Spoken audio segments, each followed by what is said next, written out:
জনতা party এটা গণতান্ত্ৰিক দল ই আমাৰ কাৰ্যকৰ্তাসকলৰে নিৰ্মিত এটা দল। আজি যদি আমি কংগ্ৰেছ দলৰ প্ৰতি চাওঁ বা আন দলসমূহৰ প্ৰতি চাওঁ, তেওঁলোক কাৰ্যকৰ্তাৰে নিৰ্মাণ কৰা দল নহয়, তেওঁলোক নেতৃত্ব কেন্দ্ৰিক দল আৰু পৰিয়াল কেন্দ্ৰিক দল। পৰিয়ালৰ ডাইনিং ৰুমতে সেই দলটোৰ সিদ্ধান্ত হয় আৰু সদস্যসকলে তাক পালন কৰে আৰু সেই পৰিয়ালটোৰ সময় অনুসৰি পৰিয়ালটোৰ চাহিদা অনুসৰি দলটোৰ নীতি আদৰ্শৰ পৰিৱৰ্তন হয়। কিন্তু ভাৰতীয় জনতা পাৰ্টি আৰু পূৰ্বত জনসংঘ নিৰ্মাণ হৈছিল কাৰ্যসূচীৰ ওপৰত। প্ৰথমটো আছিলে কাৰ্যসূচী। আমাৰ কাৰ্যসূচী কি?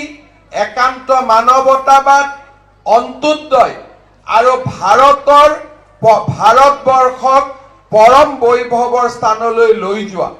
ভাৰতীয় জনতা পাৰ্টিৰ সভাপতি যিয়েই নহওক কিয়, আমাৰ দলৰ কাৰ্যসূচীৰ কোনেও পৰিৱৰ্তন কৰিব নোৱাৰে। একান্ত মানৱতাবাদ, অন্ত্যোদয় আৰু ভাৰতক পৰম বৈভৱ স্থিতিলৈ লৈ যোৱা এই কাৰ্যসূচী আমাৰ আগতো আছিল, আজিও আছে আৰু ভৱিষ্যতেও থাকিব। এইটো হ'ল ভাৰতীয় জনতা পাৰ্টিৰ বিশেষত্ব। দলটো কাৰ্যকৰ্তাৰে নিৰ্মিত দল। আজি যদি আমাৰ ৰাষ্ট্ৰীয় সভাপতি জে.পি. নাড্ডা ডাঙৰীয়াৰ ফালে চাওঁ, তেওঁ এজন কাৰ্যকৰ্তা আছিল।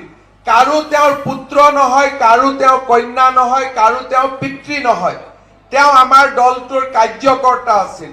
যদি অমিত শ্বাহ ডাঙৰীয়ালৈ চাওঁ, আমি দেখা পাম তেওঁ দলৰ কাৰ্যকৰ্তা আছিল। আৰু যদি প্ৰধানমন্ত্ৰী নৰেন্দ্ৰ মোদী ডাঙৰীয়ালৈ চাওঁ, যে এটা দৰিদ্ৰ পৰিয়ালৰ পৰা আগবাঢ়ি গৈ ভাৰতীয় জনতা পাৰ্টিৰ কাৰ্যকৰ্তা হিচাপে আজি তেওঁ দেশৰ প্ৰধানমন্ত্ৰীৰ আসনত বিৰাজমান হৈছে। আন দলত কাৰ্যকৰ্তা ইমান আগবাঢ়িব নোৱাৰে। জৱাহৰলাল নেহৰুৰ পিছত ইন্দিৰা গান্ধীৰ পিছত সোনিয়া গান্ধীৰ পিছত ৰাহুল গান্ধী। কিন্তু আমাৰ দলটো বাজপেয়ীৰ পিছত আদৱানী, নৰেন্দ্ৰ মোদী, অমিত শ্বাহ, জে.পি. নাড্ডা, ইয়াত কোনো এটা পৰিয়ালৰ কাৰ্যকৰ্তা আমাৰ নহয়। সকলোৱে লগ লাগি আমি ভাৰতীয় জনতা পাৰ্টিক নিৰ্মাণ কৰিছো।